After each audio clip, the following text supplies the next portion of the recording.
श्रीमद् भागवत कथा।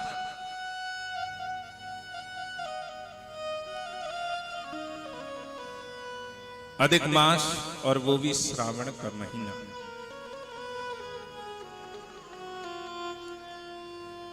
जिसके लिए देवता भी तरसते हैं, वो सौभाग्य आप लोगों को प्राप्त हो रहा है। लेकिन वो सौभाग्य उन्हीं लोगों को प्राप्त होगा जो मंडप में बैठे होंगे, क्योंकि कल्प वृक्ष के नीचे जो बैठा होता है, कल्प वृक्ष का सुख उसी को प्राप्त होता है, अन्य को नहीं होता। श्रीमद्भागवतम नाम पुराणम लोक विश्रुतम शृणुयाक्षदया भक्तो मम संतोषकारिणम्।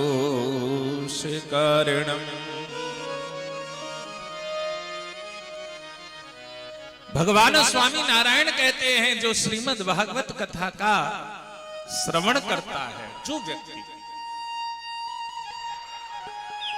वो मुझे संतुष्टि प्रदान करता है। देखो, माता को कुछ चाहिए, संतान से कुछ चाहती है, उसकी लालसा होती है। यदि पुत्र माता के कहे में चले तो उसे संतुष्टि मिलती है। संतान माता पिता के कहे में चले उसे संतुष्टि प्राप्त होती है। लेकिन भगवान कह रहे हैं, यदि व्यक्ति मुझे संतोष करना चाहता है, कितनी बड़ी बात है। यदि व्यक्ति भगवान को संतोष प्रदान करना चाहता है तो श्रीमद् भागवत कथा का श्रवण करे। और जब श्रीमद् भागवत कथा का श्रवण करेगा, श्लोकार्ध श्लोक पादम वा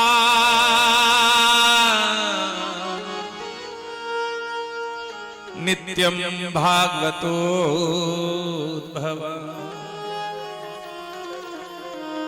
पठते शृणुयादयस्तु गोसेविस्रफलम लभे। जो प्रतिदिन भागवत कथा का एक श्लोक, आधा श्लोक, आधे का भी आधा श्रवण करता है, उसे 1000 गोदान करने का फल प्राप्त होता है। वैसे हमारी बेटी ने तो एक आयोजन कर दिया कि जो शोभा यात्रा से आए, जाओ पहले बाल भोग कर लो, है? और ऐसे लग रहा है जैसे कितने दिनों से भूखे हैं सब जने। जय जय, कितने दिनों से भूखे हैं। लेकिन वास्तव में तृप्ति का कारण क्या है? जय जय जय। 1000 गोदान, यानी श्रीमद् भागवत कथा का एक श्लोक, श्लोक का भी आधा और आधे का भी आधा, यानी कि एक शब्द भी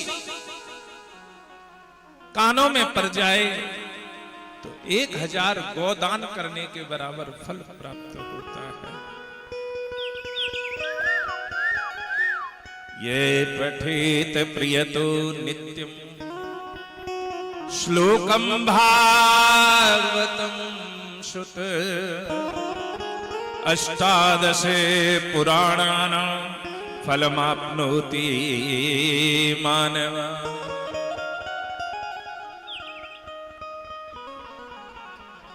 जो प्रतिदिन श्रीमद् भागवत कथा का पठन पाठन करता है, स्नान वंदन इत्यादि करके, उससे 18 पुराण। हमारी आदत क्या है, ये महीना चल रहा है, अब के ये कथा श्रवण कर लेते, ये महीना चल रहा है, ये कथा श्रवण कर लेते हैं।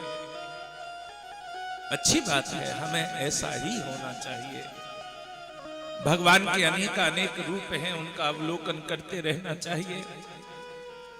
लेकिन जो व्यक्ति नित्य प्रति श्रीमद् भागवत कथा के श्लोकों का श्रवण करता है, उसे 18 पुराण श्रवण करने का पूर्ण फल प्राप्त हो जाता है।